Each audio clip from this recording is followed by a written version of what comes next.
Hello friends, welcome to sweetcorn kitchen. இன்றைக்கி electric கேட்டிலோட uses என்னென்னு பார்க்கலாம்.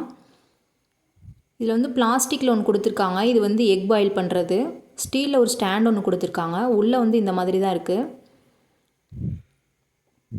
இது வந்து நான் ஃப்ளிப்கார்ட்டில் வாங்கியிருந்தேன். நான் லிங்க் கொடுக்குறேன், உங்களுக்கு வேணும்னா பர்ச்சேஸ் பண்ணிக்கோங்க. இது பேக் சைடு இந்த மாதிரி தான் இருக்குது. இது 70 to 100 டிகிரி செல்சியஸ் வரைக்கும் குக் பண்ணிக்கலாம். மேக்ஸிமமில் வச்சு குக் பண்ணால் அடி பிடிச்சிரும். நம்ம எது சமைக்கிறதா இருந்தாலும் லோவில் தான் வச்சுக்கணும். இப்போ இதில் லன்ச் ப்ரிப்பேர் பண்ணி பார்க்கலாம். இது வந்து ஹாஸ்டல் ஸ்டூடெண்ட்ஸ், தங்கி படிக்கிற ஸ்டூடெண்ட்ஸ் எல்லாத்துக்கும் ரொம்ப யூஸ்ஃபுல்லாக இருக்கும். ஒர்க்கிங் உமன்ஸ் எல்லாருக்குமே கண்டிப்பாக ட்ரை பண்ணி பாருங்கள். இதை வந்து ஃப்ளிப்கார்ட்டில் தான் வாங்கியிருந்தேன். ப்ரைஸ் ரொம்ப லோவாக தான் இருந்துச்சு. ஃபஸ்ட்டு இதில் ரைஸ் எப்படி செய்கிறதுன்னு பார்க்கலாம். தேவையான தண்ணி சேர்த்துட்டு தண்ணி சூடானதுக்கப்புறமா நம்ம ரைஸ் சேர்த்துக்கலாம். தேவையான உப்பு சேர்த்துக்கோங்க. இப்போ நான் வந்து 100 டிகிரி செல்சியஸில் தான் வச்சுருக்கேன். இது குக் ஆகிறதுக்கு ஒரு 5 to 10 நிமிஷம் எடுத்துக்கும். நான் ரைஸ் சேர்க்குறப்ப ஒரு 15 நிமிஷம் ஊற வச்சு தான் சேர்த்துருந்தேன். அப்படியே வாஷ் பண்ணிவிட்டு சேர்க்கக்கூடாது. பாருங்கள், இப்போ இது நல்லா வெந்துருச்சு. இப்போ வந்து ஒரு 5 நிமிஷத்துலேயே நல்லா வெந்துருச்சு. இன்னும் ஒரு 5 நிமிஷம் குக் ஆனால் போதும், நல்லாவே வெந்துடும். இதில் வந்து நம்ம குக்கர் மாதிரி கரெக்டாக தண்ணி ஊற்றக்கூடாது, அடி பிடிச்சிரும். அதனால் கொஞ்சம் எக்ஸ்ட்ராவே தண்ணி சேர்த்துக்கோங்க. லாஸ்ட்டில் வந்து நம்ம ஃபில்டர் பண்ணிக்கலாம்.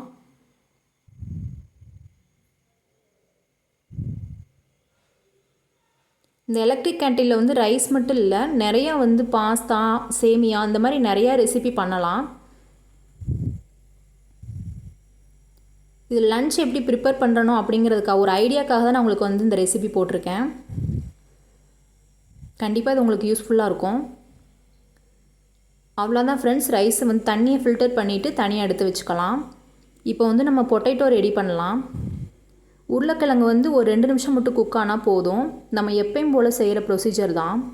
தேவையான அளவு உப்பு சேர்த்துட்டு இதை குக் பண்ணிக்கோங்க. நான் எந்ததுக்குமே வந்து நான் ரொம்ப ஸ்பீடில் வைக்கலை, மேக்ஸிமமில் வைக்கலை.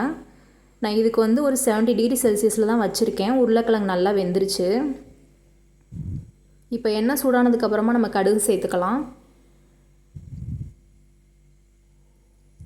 சீரகம், மிளகு 1 டீஸ்பூன். இது நல்லா பொரிஞ்சு வந்ததுக்கப்புறம் கருவேப்பிலை சேர்த்துக்கலாம். உங்களுக்கு ஒரு ஐடியா கிடைக்கும் அப்படிங்கிறதுக்காக தான் நான் இந்த மாதிரி ப்ரிப்பேர் பண்ணியிருக்கேன். இப்போ பொட்டேட்டோவை ஆட் பண்ணிக்கோங்க. கருவேப்பிலை கொஞ்சமாக சேர்த்துக்கோங்க. நம்ம அந்த ஃப்ரை பண்ணுற எதையுமே வந்து லோவில் தான் வச்சுக்கணும், மேக்ஸிமமில் வச்சிடாதீங்க, அடி பிடிச்சிரும். தேவையான உப்பு சேர்த்துட்டு இப்போ மஞ்சத்தூள் 1/2 டீஸ்பூன் சேர்த்துக்கோங்க. Garam masala 1 teaspoon, chilli powder 1 teaspoon.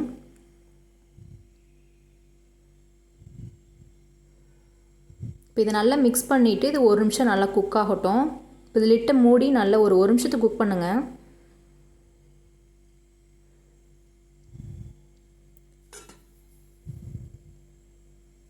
பாருங்கள், இப்போ மசாலாலாம் நல்லா வெந்து வந்திருக்கு.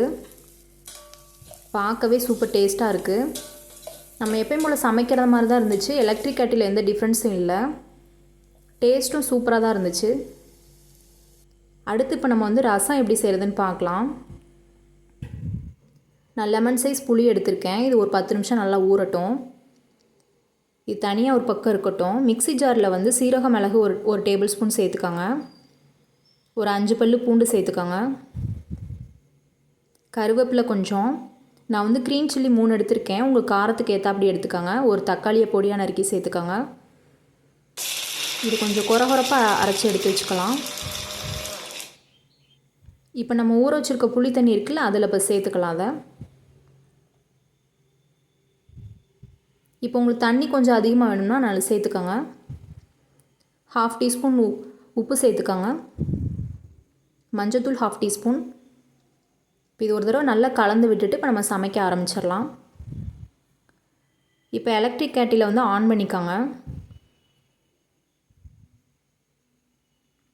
நான் 100 டிகிரி செல்சியஸில் வச்சு தான் ரசம் பண்ணியிருக்கேன். தேவையான அளவு எண்ணெய் சேர்த்துட்டு கடுகு சேர்த்துக்கோங்க. பச்சை மிளகா 1 ட்ரை சில்லி 1 சேர்த்துக்கோங்க. இப்போ ரசம் அதில் ஊற்றிடலாம். கருவேப்பிலை கொஞ்சம், கொத்தமல்லி கொஞ்சம் சேர்த்துக்கோங்க. இது ஒரு கொதி வந்ததுக்கப்புறமா நிப்பாட்டியெல்லாம் ரொம்ப நேரமாக குக் பண்ணிடாதீங்க, ரசத்தோட டேஸ்ட்டே போயிடும். இந்த ரசம் குக் பண்ணுறதுக்கு கிட்டத்தட்ட ஒரு 5 to 7 நிமிஷம் எடுத்துக்கிச்சு.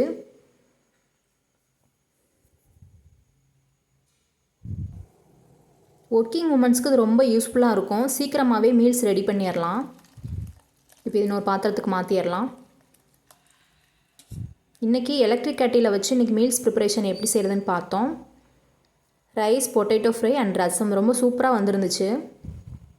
டேஸ்ட்டுமே ஓவரால் நம்ம அடுப்பில் பண்ணுற மாதிரி தான் இருந்துருந்துச்சு. கண்டிப்பாக ட்ரை பண்ணி பாருங்கள். இந்த ப்ராடக்ட் லிங்க் வேணும்னா நான் கொடுக்குறேன். ஃப்ளிப்கார்ட்டில் தான் வாங்கினேன். ஸோ மறக்காமல் இந்த சேனலை சப்ஸ்கிரைப் பண்ணிக்கோங்க. தேங்க்யூ.